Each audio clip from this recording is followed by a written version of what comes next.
골로새서는 AD 60년에서 62년경에 사도 바울이 로마 감옥에 투옥되어 있는 동안 골로새 교회를 향하여 쓰는 편지입니다. 근데 골로새 교회는 바울이 개척한 교회는 아닙니다. 그가 3차 전도 여행 때 만났던 에바브라를 전도를 했었는데, 이 에베소에서 이 에바브라가 개척한 교회가 바로 골로새 교회입니다. 골로새 교회에는 무역과 상업이 발달했기 때문에 많은 사람들의 유입이 있었습니다. 그와 함께 로마의 수많은 우상들이 이 골로새에 모였고, 특히 철학이 발달했는데요, 영혼의 불멸과 이데아를 강조하는 플라톤주의가 흥행하고 있었고, 이성과 도덕적인 삶을 추구하는 스토아 철학이 강세였습니다. 그 기반 위에 세워진 이제 영지주의, 영적인 지식이 있어야 구원을 얻는다라는 이단들이 초대교회에 큰 위협을 주고 있었습니다. 바울은 골로새 교회에 이런 이단들이 침투하여서 교회의 평안을 위협하고 있다는 소식을 에바브라에게 듣게 됩니다. 이단의 가르침을 통하여 예수님의 신성이 부인되고, 신적 계시보다는 인간의 영적인 지식을 강조하고, 영은 선하지만 육체는 악하다, 그런 이원론들이 예수님의 성육신 사건을 부인했고, 예수만 믿어야 구원받는 것이 아니라 절기도 지키고 할례도 당하고 또 금욕도 해야 되는 여러 가지 구원의 방법들을 증거하면서 교회의 수많은 혼란과 교인들의 어려움이 있었습니다. 그래서 이 사도 바울은 이 모든 문제들을 해결하기 위하여 골로새서를 쓰게 된 것이죠. 골로새서의 핵심은 무엇인가? 예수 그리스도만이 우리의 구원의 유일한 길이다. 그리고 그분만이 우리에게 탁월하고 우월한 분이시다. 이것을 강조하고 있습니다. 얼마나 강조하기가 어려웠냐면은 이제 이 내용을 가지고 선포할 뿐만 아니라 찬송가를 만들어서 많은 교인들에게 이 복음을 증거했습니다. 새 찬송가 96장에 보면 그때와 같이 이런 찬송이 그 교회마다 퍼졌다고 합니다.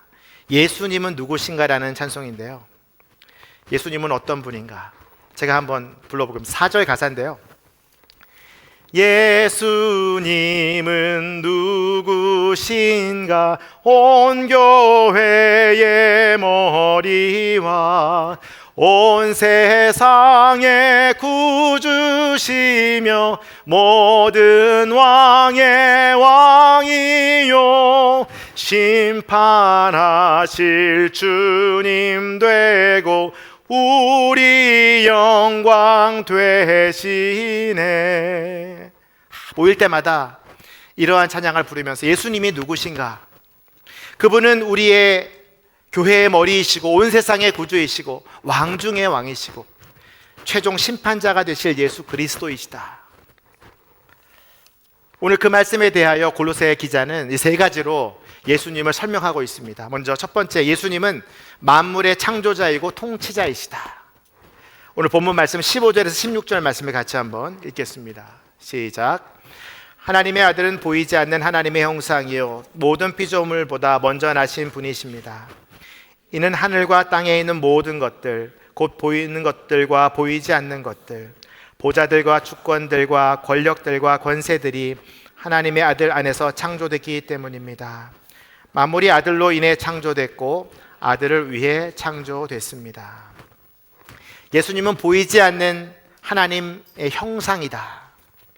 예수님의 성육신을 통하여서 우리 모두는 보이지 않았던 하나님의 형상을 보게 되었습니다. 그것은 예수님의 긍휼의 마음, 그리고 순종의 마음, 겸손의 마음으로 이 땅에 오셨기 때문에 우리가 하나님 아버지의 형상을 보게 된 것이다 라고 제가 지난주에 나눴습니다. 그런데 이 진리는 선하신 하나님께서 악한 육신의 몸으로 오실 수 없다는 이원론을 반박하는 진리였습니다. 예수님은 죄가 없으신 인간이시기 때문에 충분히 하나님의 성품을 가진 채 성육신 하실 수 있는 분이다. 그리고 그분은 모든 피조물보다 앞에 계셨고 먼저 계셨고 태초부터 하나님과 함께 계셨다. 요한복음 1장 1절에서 2절 말씀이 그것을 증거하고 있는데요, 같이 한번 읽겠습니다. 시작. 태초에 말씀이 계셨습니다. 그 말씀은 하나님과 함께 계셨고 그 말씀은 하나님이셨습니다. 그분은 태초에 하나님과 함께 계셨습니다. 태초에 하나님과 함께 계셨던 예수 그리스도, 그 죄 없는 그분이 인간의 몸으로 이 땅에 오셨다. 근데 그분은 모든 피조물보다 뛰어나신 분이다. 이것이 예수님의 선제성, 먼저 계시셨던 분, 태초부터 존재하셨던 그분의 신성을 강조하는 말씀입니다. 요한복음 17장 5절에서도 예수님의 선제성에 대하여 증거하고 있는데요. 같이 한번 읽겠습니다. 시작. 아버지여, 창세전에 내가 아버지와 함께 누렸던 그 영광으로 이제 아버지께서 나를 영광스럽게 하소서. 십자가를 지시기 전에 했던 대제사장 기도죠. 내가 창세전에 아버지와 함께 누렸던 영광, 창세전부터 존재하셨고 그 영광을 누리셨던 예수 그리스도. 근데 골로새 교회에 침투한 이단들은요, 예수님이 하나님과 인간을 연결해 주시는 천사와 같은 존재다. 그는 이 땅에 오시면서부터 신성의 능력을 조금씩 잃어가고 계신다라고 주장했습니다. 그런데 오늘 본문 말씀은 예수님께서는 보이지 않는 것들뿐만 아니라 보이는 천사들까지도 다 창조하셨다라고 증거하고 있습니다. 오늘 본문 16절에 보면은 보좌들, 주권들, 권력들, 권세들, 이 모든 표현들은 다 천사들의 계급을 상징하는 겁니다. 이 모든 천사들을 주님이 창조하셨다. 그런데 이단들은요, 이 천사들을 숭배하기까지 했습니다. 예수님이 창조한 천사들을 숭배하는 것들도 다 우상 숭배가 되는 것이죠. 모든 만물들은 그래서 예수님 안에서 창조되었고 예수님으로 인해 창조되었고 예수님을 위하여 창조되었다. 오늘 골로새 기자는 이 창조를 통하여서 예수 그리스도의 탁월성과 우월성을 강조하고 있습니다. 그런데 그 예수님께서 17절에 이렇게 표현되고 있습니다. 한 번 더 17절 말씀을 읽겠습니다. 시작. 하나님의 아들은 만물보다 먼저 계시고 만물은 그분 안에 함께 서 있습니다. 하나님은 만물보다 뛰어나게 이 세상을 창조하셨는데 그 창조의 역사에 예수님이 함께 일하셨다. 그렇기 때문에 그 만물을 다스리시고 통치하실 수 있는 권세도 예수님에게 있다. 여러분, 지구와 태양이 얼마나 먼 거리를 유지하면서 그 거리를 계속해서 유지하고 있는지 아십니까? 1억 4,900만 킬로미터라고 합니다. 그 위대한 이 거리를 주님께서 계속해서 간격을 맞추시고 계신다. 창조주이신 예수님께서 말씀으로 이 우주를 다스리고 계신다. 뉴턴의 만유인력의 법칙과 달의 인력과 지구의 자전, 이것을 통해서 조수간만의 차가 있습니다. 밀물이 들어오고 썰물이 나가는 그 모든 것들을 누가 다스리고 계실까요? 오늘 말씀은 예수 그리스도가 그 모든 세상을, 만물을 다스리고 통치하고 계신다. 여러분이 생각하는 것보다 예수님은 아주 위대한 창조주이시며 통치자이십니다. 그분이 우주를 다스리고 계시고 이 지구를 돌리고 계시는 분. 그런 생각해 보십시오. 그분이 여러분이 초청한 그 대상자를 위하여 중보하고 계신다. 그리고 그 마음을 돌리시기 위해서 지금도 일하고 계신다. 제가 지난주에 이런 설교를 했었어요. 내가 초청한 이 대상자가 정말 올까 안 올까 막 고민하다가 주저하는 한 형제가 있었는데 제가 지난주에 한 설교를 듣고 말했다는 거예요. 야, 내가 지금 전도축제를 준비하고 있는데 나도 나와. 나도 여기서 춤을 추게 될 거야. 너 와서 한번 응원해 줄 수 있겠니? 근데 그 친구가 그냥 아무 생각 없이 그래 갈게. 너가 나온다는데 내가 가야지. 누가 그 마음을 돌려주셨을까요? 창조주이신 예수님께서 인간의 마음을 바꾸는 것은 아주 쉬운 일입니다. 여러분들이 기도하실 때 아주 단순하게 기도하셔야 돼요. 초청할까 말까 주저하는 그 친구에게 다가갈 때 창조주 예수님, 그 아이를, 그 친구를 창조하셨고 그 지금 나오지 않은 나의 그 이웃을 주님께서 다스리고 계시고 그 마음을 돌려주십시오. 이 자리로 나아올 수 있도록, 이 자리가 사모되어지도록 창조주 예수님 통치해 주십시오. 예수님이 창조자라는 것과 내가 그 일을 하는 것에 대하여 별개로 생각하지 마시고요. 주님이 창조주의 그 능력을 이 초청하는 일에, 그 친구를 이 자리로 데리고 오는 일에 사용하십시오. 여러분, 창조주이신 그분은 무엇이든 하실 수 있는 분이세요. 그것을 믿음으로 경험할 수 있는 시간이 바로 이번 한 주간인 여러분들의 시간이 될 줄로 믿습니다. 두 번째, 예수님은 교회의 머리이시고 만물의 으뜸이시다. 18절 말씀 같이 한번 읽겠습니다. 시작. 또 하나님의 아들은 그분의 몸인 교회의 머리이십니다. 그분은 근본이시요 죽은 사람들 가운데서 먼저 살아나신 분이십니다. 이는 그분이 친히 만물 가운데 으뜸이 되시려는 것입니다. 예수님이 교회의 머리가 되신다. 따라서 교회는 그리스도의 몸이고 성도들은 그 몸의 지체가 되는 것이죠. 사도 바울은 교회와 성도와의 관계를 이 비유로 자주 설명했습니다. 고린도전서 12장 27절 말씀인데요, 같이 읽겠습니다. 시작. 여러분은 그리스도의 몸이요 또한 그 몸의 지체입니다. 여러분을 그리스도의 몸으로 또한 그 몸의 지체로 사도 바울은 설명하고 있습니다. 왜냐하면 우리가 부름받은 다 교회들이기 때문에. 여러분들을 다스리는 분이 바로 예수 그리스도이시다. 당시 골로새 교회에 침투한 이단들은요, 자신이 머리가 되어서 교인들을 혼란스럽게 했습니다. 근데 사도 바울은 예수님이 교회의 머리가 된 이유를 두 가지로 설명하는데요. 첫 번째는 이 교회도 예수님이 창조하셨다. 그러니 당연히 이 교회에 예수님께서 머리가 되실 수 있는 것이고요. 또 예수님은 죽은 자들의 첫 열매가 되셨다. 모든 죽는 사람들, 우린 모두 죽게 되잖아요. 근데 모든 죽는 자들의 첫 부활의 열매가 되셨다. 이것은 으뜸이 되셨고 최고의 자리를 잡으셨다라는 뜻이에요. 그렇기 때문에 주님은 이 물질의 세계에서나 영적인 세계, 이 교회의 모든 곳에 머리가 되실 수 있는 분이시다. 근데 머리가 되시는 분은 그것을 다스리실 수 있고 통치하시고 그 기한이 영원하다는 것입니다. 그렇기 때문에 우리의 최종 심판도 주님께서 그 열쇠를 쥐고 계신다라고 할 수 있겠습니다.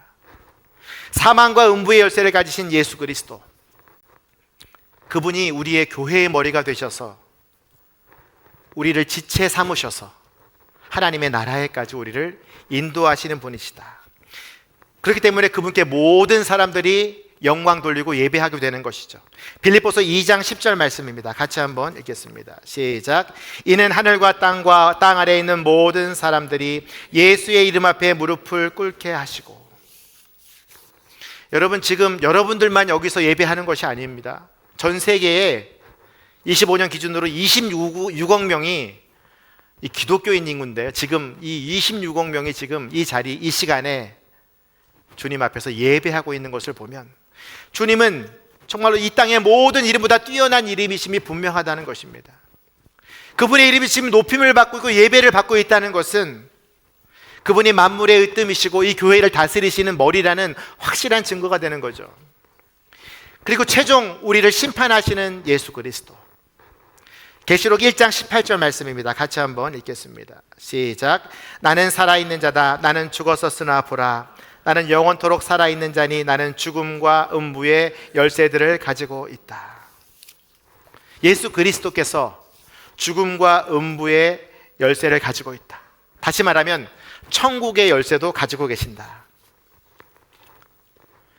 그 예수님이 천국의 열쇠를 여시고 여러분들이 초청하는 친구와 가족과 우리의 이웃들을 천국 문으로 들어가게 하실 만물의 으뜸이시고 교회의 머리이시다. 그러니까 이 말씀대로라면 주님만이 참된 구원자이시고 주님만이 내가 전도한 그 친구를 천국 문으로 인도하실 분이시다라는 것을 우리가 믿음으로 받아들이고 그들을 초청할 수 있는 것입니다. 여러분들은 죽은 지 1분 뒤에 그 사람의 인생에 임할 천국과 지옥을 결정할 수 있는 그 초대장을 여러분들이 전달하게 되는 거예요. 그 대상자들이 그날 예수님을 믿는다면 그 인생 가운데 천국 문이 열어지는 거예요. 주님은 그것을 위해서 여러분들을 사용하시고 천국의 생명책에 그 이름을 다 적어주실 거예요.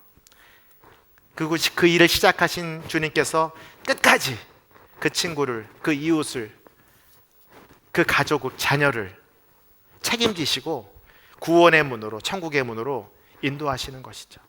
그래서 해피 버스데이예요. 그날은 여기에 들어있는 모든 우리 초청된 친구들이 그 버스를 타고 하나님 나라에 가게 되는 것입니다. 이것이 이 말씀, 교회를 다스리시는 분, 그분이 우리의 머리가 되시기 때문에 가능한 일인 것이죠. 여러분, 이 골로새서 말씀을 꼭 붙들고 기도하십시오. 하나님, 이 친구의 천국 문을 주님께서 열고 계실 줄 믿습니다. 초대할 수 있도록 마음을 돌이키시고 이 자리에 나아올 수 있도록 그 마음을 붙들어 주십시오. 우리가 이따가 기도할 거예요. 마지막으로 예수님은 어떤 분인가? 평화의 왕이시며 화목해 하시는 분이시다. 19절에서 20절 말씀 같이 읽겠습니다. 시작. 이것은 아버지께서 모든 충만으로 아들 안에 거하게 하시기를 기뻐하셨고 그 아들의 십자가의 피로 평화를 이뤄 만물 곧 땅에 있는 것이든 하늘에 있는 것이든 모든 것이 아들로 인해 자기와 화목하게 되기를 기뻐하셨기 때문이다. 하나님 아버지께서 그 모든 충만을 아들 안에 부어주셨다. 이 충만은 물이 충만해서 넘치는 상태입니다. 그러니까 당시 골로새 교회에 침투한 이단 중에 구원을 얻는 데에는 예수님만으로는 불충분하다. 율법도 지켜야 되고 금욕도 해야 되고 절기도 지켜야 된다. 할례도 행해야 된다. 수많은 구원의 방법들을 제시했습니다. 근데 오늘 본문은 뭐라고 얘기합니까? 예수님만으로 충분하다. 하나님의 모든 지혜와 영광과 권위를 그에게 충만하게 부어줬다. 그분만 믿는다면 그분은 평화를 주시고 하나님과 틀어진 모든 관계들을 화목해 하시는 분이다.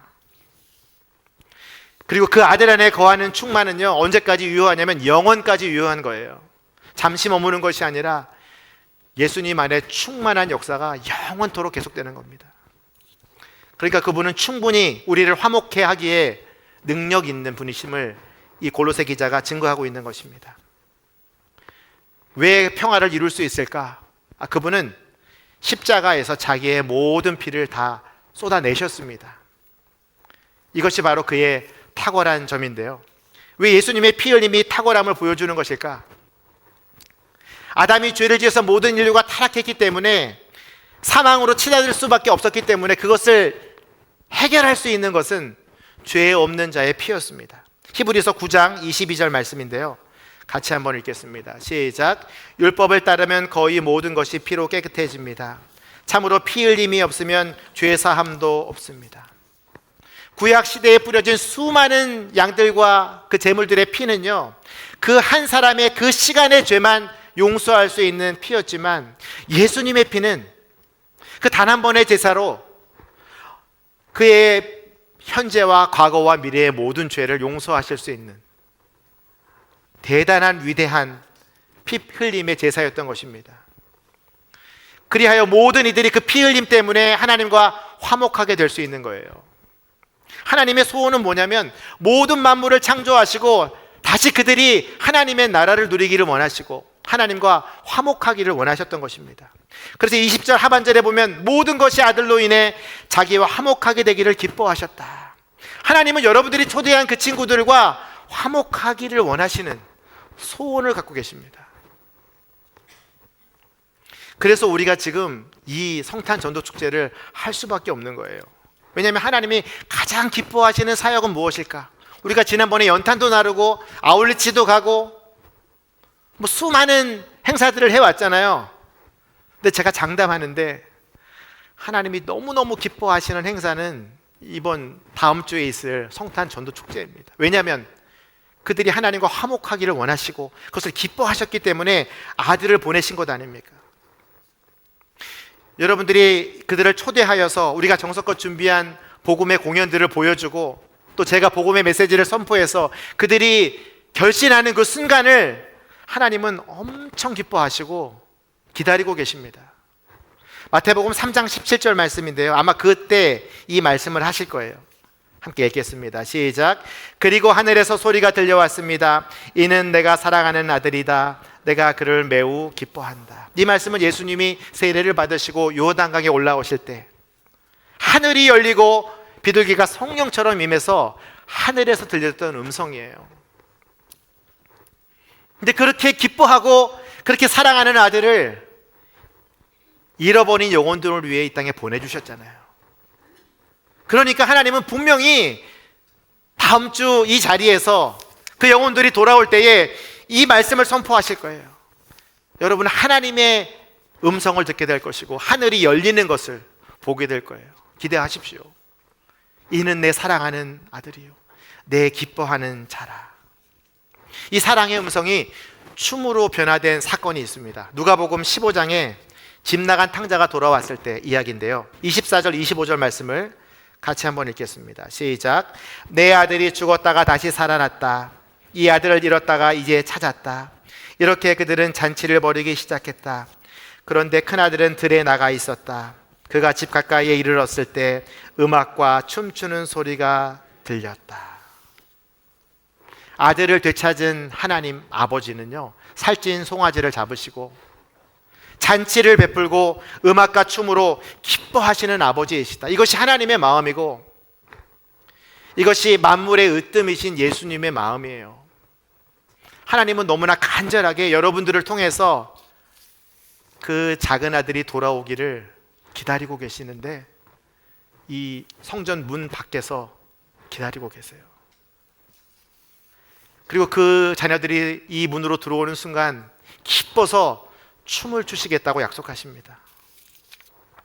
여러분, 다음 주에 하나님이 춤을 추는 걸 보게 될 거예요. 교회의 머리 되신 예수님이 하늘의 문을 열고 친히 여기에 임재하셔서 우리와 함께 온더 워시팀과 함께 춤추는 것을 여러분들은 보게 될 것입니다. 그래서 오늘 제목이 으뜸이신 예수님과 춤으리라, 승리의 춤이라고 제가 정해봤습니다. 말씀을 정리하겠습니다. 만물의 창조주이신 예수 그리스도, 통치자이신 예수 그리스도, 그분이 이곳에 내려오실 것입니다. 교회의 머리이신 예수 그리스도, 만물의 으뜸이신 예수 그리스도가 이 자리에 초대된 모든 그 대상자들을 만져주시고 돌려주시고 예수 그리스도의 빛을 보게 하실 것입니다. 예수님은 평화의 왕으로 화목해 하시는 그분으로 이 땅에 임재하셔서 우리의 모든 대상자들의 죄를 용서해 주시고 그들과 화목을 선포하시며 승리의 춤을 출 것입니다. 이는 내 사랑하는 아들이요 딸이요 내 기뻐하는 자라. 여러분, 그 춤추는 예수 그리스도, 그분을 여러분들이 목도하게 되기를 주님의 이름으로 축원합니다. 그 찬양이 있어요. 예수님이 춤추는 찬양, 예수 이름이 온 땅에. 우리 다 같이 일어나서 함께 찬양하면 좋겠습니다. 춤을 추며 찬양합시다. 이제 다음 주에 일어날 놀라운 축제를 상상하며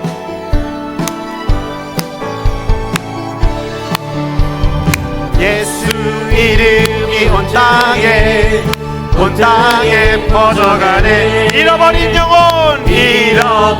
영혼 예수 이름, 그 이름 듣고 돌아오네. 예수님 기뻐 노래하시니 잃어버린 영혼 돌아올 때에 예수님 기뻐 춤추시니 잃어버린 영혼 돌아올 때 예수 이름이 온 땅에 선포되네. 하나님의 나라 열방 중에 임하시네. 하나님 기뻐 노래하시 열방이 주께 돌아올 때 하나님 기뻐 춤추시니 열방이 주께 돌아올 때. 한 번 더 찬양합니다. 예수 이름이 온 땅에 퍼져가네. 잃어버린 영혼 예수 이름, 그 이름 듣고 돌아오네. 예수님 기뻐 노래하시 잃어버린 영혼 돌아올 때 예수님 기뻐 춤추시리 잃어버린 영혼 돌아올 때 예수 이름이 온 땅에 선포되네 하나님의 나라 열방 중에 임하시네